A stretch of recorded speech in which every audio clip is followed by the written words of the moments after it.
separate them. So we cannot separate money from banking. But first, we are going to look at what money means. Money is anything that is generally acceptable as a medium of exchange in the settlement of debts and other obligations. Anything. That phone you have is money. The t-shirt you have is money. Anything, for as long as you can give it to someone and that person accepts it in settlement of any debt or any obligation. So that is money. However, countries have what we call a legal tender.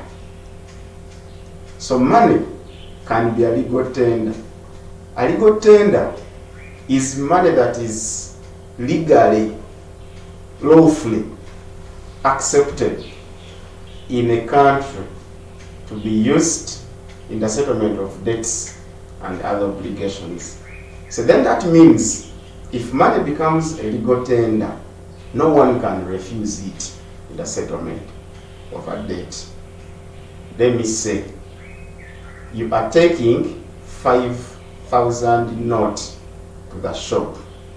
You want something, no one can refuse it. But if you are taking your shirt to the shop to get something, one is free to refuse it because it is not a legal tender. So a legal tender is that lawful money that is used in the settlement of debts and other obligations in a given country. So different countries have their legal tenders. For example, Uganda, we have Uganda shillings. Some other countries use their own. Like they have Kenyan shillings, we have dollars, we have euro, we have pounds. All of those are legal tenders, but called money. So in brief, money is anything. Anything.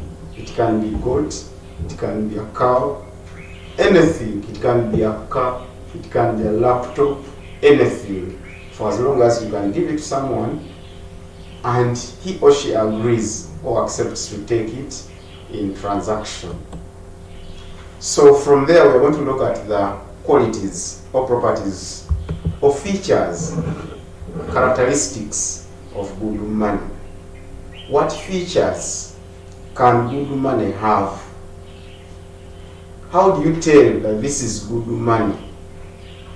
Number one, should be acceptable. One should be ready to accept it, not for the sake of accepting it, but accepting it in terms of exchange. When you want something, you give him or her money and you take it. Is that person ready to accept that money? If it is a yes, then money is good. Then should be divisible. Divisible comes from divide. A good money is that money that can be divided into small units. For example, you can divide your 1,000 into small units of 100. We have coins of 100. We have coins of 50 shillings. So that is good money. Can you divide the 50,000 shillings, Uganda shillings, into smaller units? Can you get 10,000s from the 50,000? Can you get 5,000 from 10,000? That is divisibility of money. Thirdly, money should be durable. Durable can be used for a long period of time. It should be difficult to wear. It is difficult to destroy, in summary. So that is a good money. So should last for a long period of time. Then money should be homogeneous. Homogeneity, we mean similarity. money should be similar. When you look at 10,000 note and another 10,000 note, there should not be a difference. They should be the same. All the features on 10,000 note, this note should have the same features the other note has. So that is the similarity. Then money should be portable. Portability. Can you carry that money with a lot of ease? Can you store it with a lot of ease? Can you move money from one place to another with a lot of ease? So portability, we are looking at the ability to be light. Is it light to carry from one place to another? You find people having no bag, but with 10 million within their pockets. You find people with small bag, but with 100 million Uganda shillings. They are going to transact. So that means money has that feature of portability. It is light to carry and is easily transferred from one place to another. Then should be relatively scarce. The scarceness of money comes as a result of the scarceness of goods and services. Because for us, we believe that the amount of money in circulation should correspond to the amount of goods and services in circulation or in an economy. So therefore, there shouldn't be more money in circulation with less goods and services we have in an economy. Then money should be fairly stable in value. Fairly stable in value. What do we call value of money? For example, what do we call value of money? Value of money is the number of units a unit of money can buy. The purchasing power of a single unit of money. That is value of money. You take your 10,000 shillings to the market. You want a ream of paper. If that value is kept for a long period of time, then the value of money is stable. You came to school first term, you bought a ream of paper at 10,000. Second term, you bought a ream of paper at 10,000. Third term, the same. That is stability in the value of money. There may be some fluctuations. Let's say first term it was 10,000, second term 10,000, 11,000, or less, above, slightly. We call that stability in the value of money. That's what we mean. And good money should have that element. Should not fluctuate or over fluctuate. To fluctuate is to increase or to reduce. So money should not over increase in value and should not over decrease in value. Should be stable. Then number 8, it should be easy to identify. Can you recognize that this is money? Can you recognize that this is a 10,000 note? Can you recognize it is 50,000 note? So recognizability of money is what makes it good. So a good money should be easily recognized by the public without any difficulty. Then lastly, money should be difficult to forge, not easy to forge. You've seen forgers of money being arrested, meaning they don't meet the qualities of good money. Everyone wants to mint or to print his or her own money, but the ability to do it is low. people just try to print and print what is not similar to the notes and coins that come from the central bank or from the government. So meaning it is difficult to forge good money. So good money is that money that is difficult to print, to forge in printing or minting. They print paper money, and they mint coins. That is all about the qualities of good money. Learners, let us now look at the evolution of money, the development of money. How did we come to have money? In the past, there used not to be money. They didn't use any money. The money we are using now, how were they doing? How is it that we have money today, yet there wasn't money in the past? Now, the money we are using now came in place as a result of the weaknesses of the barter trade system. Because initially, if there wasn't money, it means there was a system that was used in form of money. Was there no transaction done? Because people had their needs, their things they needed in life, which they didn't have at hand, and they just needed to have them from friends, maybe from regions, maybe. So now they used what we call barter trade system, and this barter trade system is where we are seeing use of goods for goods, goods for services, or services for services.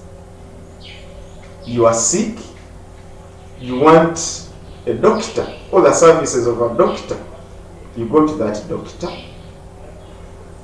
you get medicated, but you give him things in kind. Let's say you take their beans, you take their a goat, you take their a bull, depending on agreement. You can take their Eugene nuts, you can take their maize, because that is what you have. So if you can get things for things via transaction, that is barter trade. So barter trade existed in the past. We may have it now, but on a limited note. But in the past, they used barter trade system because they didn't have money. So now, with barter trade system, there's what we call double coincidence of wants. What is double coincidence of wants? You have maize, you are in need of nuts.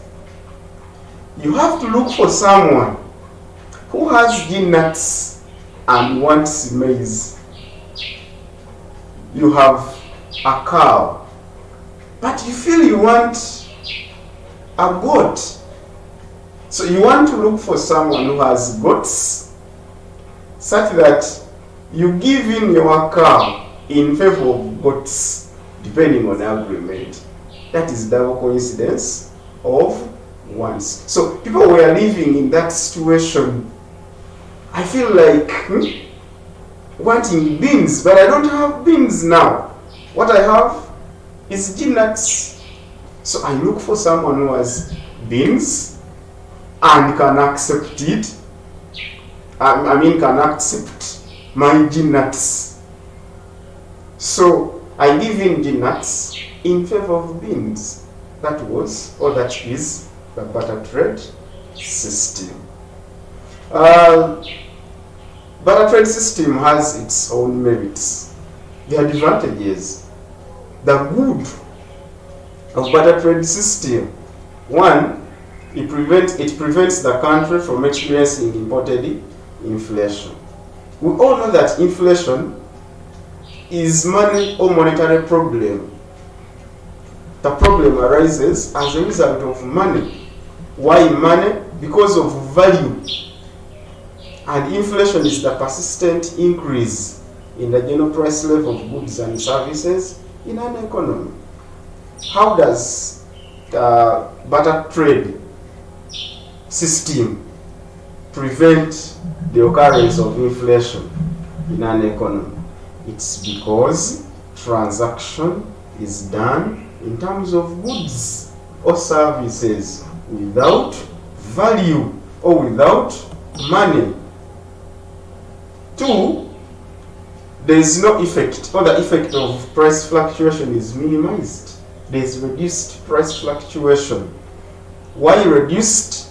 Because just like we've said, transactions are done by use of goods and services, not money. So therefore, when bargaining, you bargain in terms of the quantities of goods to give in, not the amount of money to give in, because there's no use of money.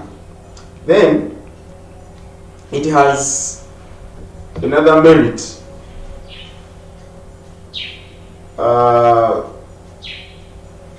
It enables a country to preserve its foreign exchange. But what is foreign exchange? That money in government treasury that is used to buy goods outside or to transact in international trade. We say the money. Now, since we are using barter trade system, that money is kept. It is not used. So it is saved, maybe for future use. Then it widens the market for all the commodities produced. Why widening market? Does it need someone to have money to transact? The reason as to why maybe these days demand is down is because most people are poor. They don't have money. But you may find them having their things. Someone may be willing to give in a blanket for something, maybe for portion. Now that we are in COVID and people are poor, someone has a radio, would want to give in a radio for portion, but that system is not working currently. But just as we said, that widens the market. Where we have a system where goods and services are accepted in transactions, it means that whoever has what to give in can access a commodity.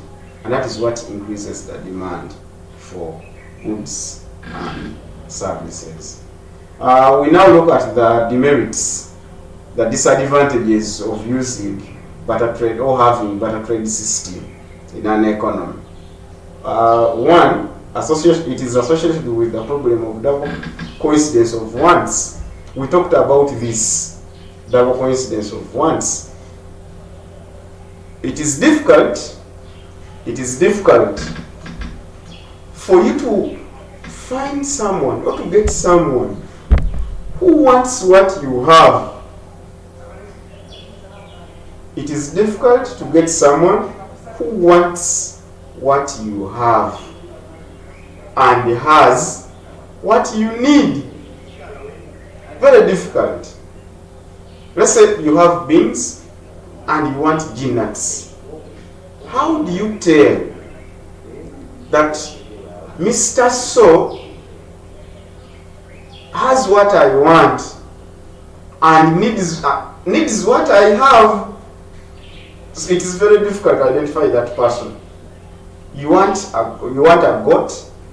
You have maybe a cow. You want a goat.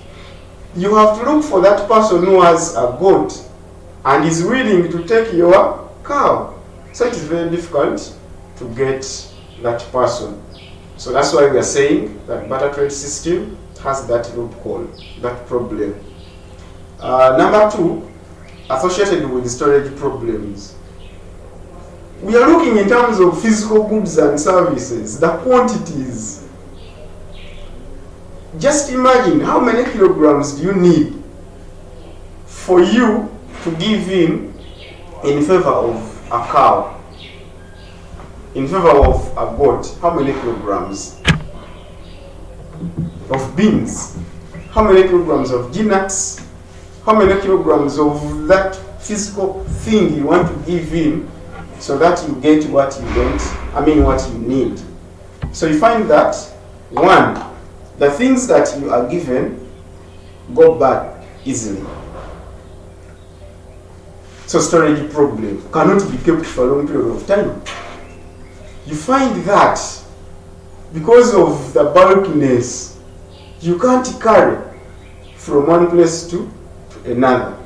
So therefore, we are saying that barter trade system has a problem of storage because of, one, things go bad easily, and two, things are heavy to carry.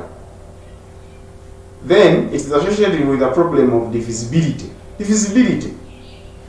I gave you an example of a goat and a cow. How many goats do you need to get a cow? Now, if an entire cow cannot go for a mere goat, how are you going to divide a cow into the quantities you want that can fit a goat? That is a problem. Then it limits international trade between countries. Why? Because international trade would be better with use of money. But now, money is not used, and you may find that transactions between and among different countries are altered. Then it is difficult in to transport goods from one place to another. Why? Just like I said, because goods, or most goods, are heavy, they are bulky, and therefore difficult to carry, to transport from one place to another. Now, that is all about barter trade system. So, because of the weaknesses of the barter trade system, money evolved, and the evolution of money took different steps to reach where we are now. You've seen we started with barter trade system, and that was money. Your physical thing was money. Your shirt was money. Your beans, your anything was money, for as long as it could be accepted in that transaction. We are now looking at the stages of the development of money, or evolution of money.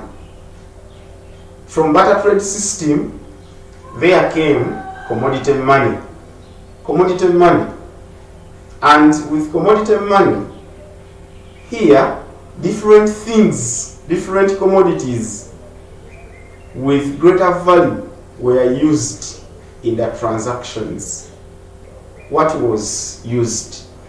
People used cow shells.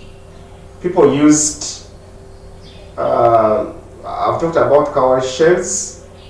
That is one. People used tobacco and other things because they were of great value that period, and they gave in, let's say, cow shells in favor of what they wanted. They gave in, let's say, tobacco in favor of what they wanted. That is in settlement of debts and other obligations. And we were accepting. But still, with such goods, those goods, they had one disadvantage. They were bulky. They had another disadvantage. They were perishable. And they were difficult to divide. Look at, in terms of cow shells, look at in terms of tobacco, how many units, how can you quantify this to fit what you want to give in. They are giving you cow shells, they are giving you tobacco, but how much quantities? are you getting in favor of what you want to give in? So that was the disadvantage with the commodity money. And because of that, there came what we call metallic money, or metal money standard, metallic money standard. And here, the word metallic, this is where different metals were used in the settlement of debts and other obligations. Different metals. The metals we mean, one, diamond, we mean copper, we mean gold, we mean silver. Those different metals were used by different people in different countries in exchange, and they were used as a medium of exchange. People would accept them. You want G-nuts? You have copper. You give in copper, they give you your G-nuts. You want something else? You have gold. You give in gold, they give you what you want, and you go. Because they were generally accepted in the settlement of debts and other obligations. But still in metal, we divide it into two. We have monometallic monetary standard. Monometallic. The word mono means one. So that is where we find an economy using one metal. We mentioned the diamond, we mentioned the copper, we mentioned silver, we mentioned gold. So now, with monometallic, they don't use all of those we have mentioned. No, they use one metal. They can decide to use gold only. They decide to use diamond only. They decide to use silver only, but not using more than one. We said monometallic, that is one. Two, the bimetallic money standard. And bi means two, bi of bi. So this is where two metallic standards or two metals were used in exchange of goods and services, or in settlement of debts and other obligations. Two, we have seen a number of examples, but with bimetallic monetary standard, we use only two. An economy uses two. Let's say Uganda would use only two. For example, would use copper and silver only, or would use diamond and gold only, or gold and copper only. So monometallic, one metal was used. For example, gold. Bimetallic, two metals were used. For example, gold and silver, or silver and diamond deal. Then, from metallic monetary standard, we went to paper money. Now, with paper money, we are not yet to a level of your banknotes and coins, no. Paper money started with the goldsmith, those people who used it to store gold or people's gold, because gold was highly valuable and needed a lot of security.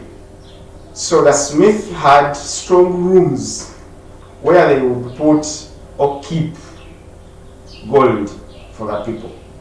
And whoever brought gold to them was given a piece of paper indicating the amount of gold kept with them.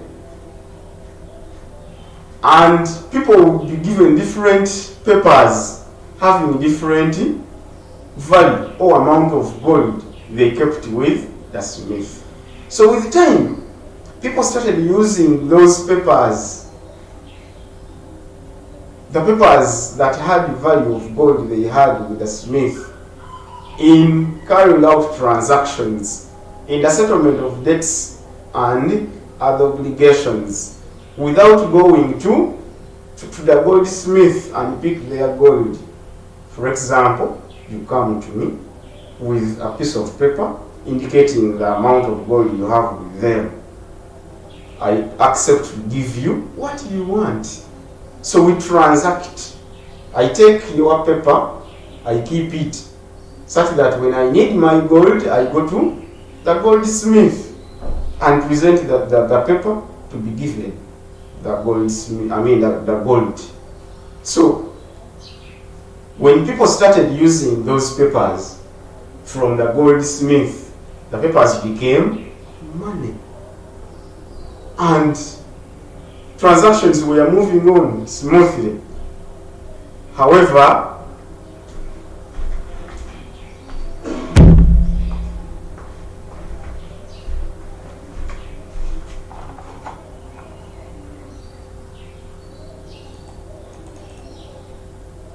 so from the paper money of the goldsmith, we went to banknotes. Banknotes, the notes you have there, the 10,000, the 5,000, the 50,000, the 1,000, the 2,000, 500 coin, 100 coin, 200 coin, okay. So the banknotes, copying from the paper money, because we say paper money came from the goldsmith, so copying from them, countries like USA and Britain developed what we call central banks, and those banks started printing and minting money, because we were using papers that had the values of gold. They had papers. So if papers could be used, why not developing something official that can be used when people are carrying out their transactions? So the countries that started the issue of making the banknotes, we have Britain and USA, and then it spread to these other countries. So the good with that after adopting that system, they even started making papers of small denominations, small units. If your gold was worth 1 million gold, they would break it 1 million, 500,000, 200,000, 10,000, 5,000, and so on. All that was done to ease transaction, because I may not afford the 500,000, but can afford 2,000. I can afford 5,000. I can afford 3. I can afford 1. So banks from USA and Britain, their central banks, started making money that was divisible to ease transaction, money that was easy to carry, because the more you break it, the more you create ability for money to be carried from one place to another. And even up to now, from then up to now, the responsibility of printing and minting money is given to the central banks of different countries. So that is number 4, stage number 4, the bank notes. Then number 5, we have credit money. Credit money. This is where we see people being paid, for example, but they are not yet with that money they are paid. For example, they are paid via a check. You go to someone, he pays you, he gives you a check, ordering the bank to give you a certain amount of money you have agreed. So that is credit money, and people are using it. So number 4 is being used, number 5 is being used. Banknotes are used. Credit money is used also. However, credit money, like checks, is not legal tender.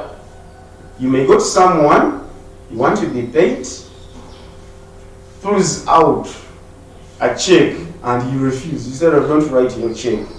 I want hard cash. That person cannot sue you, cannot take you to court. Why? A check is not a legal tender. You can accept or refuse to be paid by use of a check, though it is used in the transactions. Then number 6 is credit cards. The credit cards. The cards that are used, they load money into that card. You take your card to the shop. You take your card somewhere you want to transact. So they give you things, they deduct money electronically. So that is credit card. So we've seen different steps or developments of money. The steps through which money passed to be the money we have now. And therefore, there are 6 as we have seen them. Okay. We are going to look at something different away from the evolution of money. Now that we know how money came into place. The concepts used in money, we have them. There are very many. But for our lesson today, let's look at the value of money. Value of money. When I was starting, I said the value of money is that amount of goods and services you can obtain from a unit of money. That is what gives value, or what it means by value of money. So when you see value of money somewhere, just know that they want how many units of a given commodity can you get from your 10,000? How many units of a given commodity can you get from your 50,000? That is value of money. The purchasing power of a unit of money. That's what is called value of money. And the value of money is measured in a given period of time because it keeps on changing. So every year we measure value of money every year. So that's why we say the volume or quantity of goods and services a given unit of money can buy in a given period of time because it changes. Okay. And value of money takes 2 forms. We have nominal value of money, that is the amount of money at the current market price. Current market price. Current market price. What your 20,000 can buy now, currently. That is nominal value. And real value, real value. Real means quantity. It is the same as the value of money. So real value of money is the quantity of goods and services that a unit of nominal money can buy or purchase. So that's why we say that real value of money, real value of money, the RVM, real value of money, equals to the nominal. In nominal, there is no R. Nominal value of money. Nominal value of money divided by current marketing price times 100. This entire thing times 100, because we want to look at how much can I get, how much can we obtain from the money we have. So we get the nominal, that value, maybe 50,000 times the current market price. Divided by current market price times 100. What we get is our real value of money. Let's look at briefly. Let's look at the determinants of money. Determinants of money value. What determines money value? Number one, the rate of inflation, or the general price level in an economy. Rate of inflation. Where the rate of inflation is high, the value of money is low. Why? Because it requires someone huge sums of money to obtain few goods. And where the rate of inflation is low, the value of money is high, because it requires someone small amount of money to obtain more means of goods and services. Number two, amount of money in circulation or in public. The volume of money in public. Where majority have money, the value is low. Remember when we are studying about the features of good money, it has to be scarce relative to the goods and services. So where majority have money, or when there is high volume of money in circulation, the value is low, and the reverse is true. Then we have policy of devaluation and revaluation. So policy of devaluation is a legal reduction in the value of money in value of money or currency in terms of other countries' currencies. Whereas revaluation is legal increase in the value of money or rise in the value of money or currency in terms of other countries' currency. So when you devalue, money loses value. When you revalue, money gains value. Then we have the marginal utility of money. That extra, because marginal is extra, utility is satisfaction. So the extra satisfaction got from the extra unit of money spent. If you bought something you eat, then you decide to eat more by paying in more money. The extra satisfaction you get from that money, the extra money you pay in, is what we mean. So where the extra satisfaction is low, the value of money is low. And where the extra satisfaction is high, the value of money is high.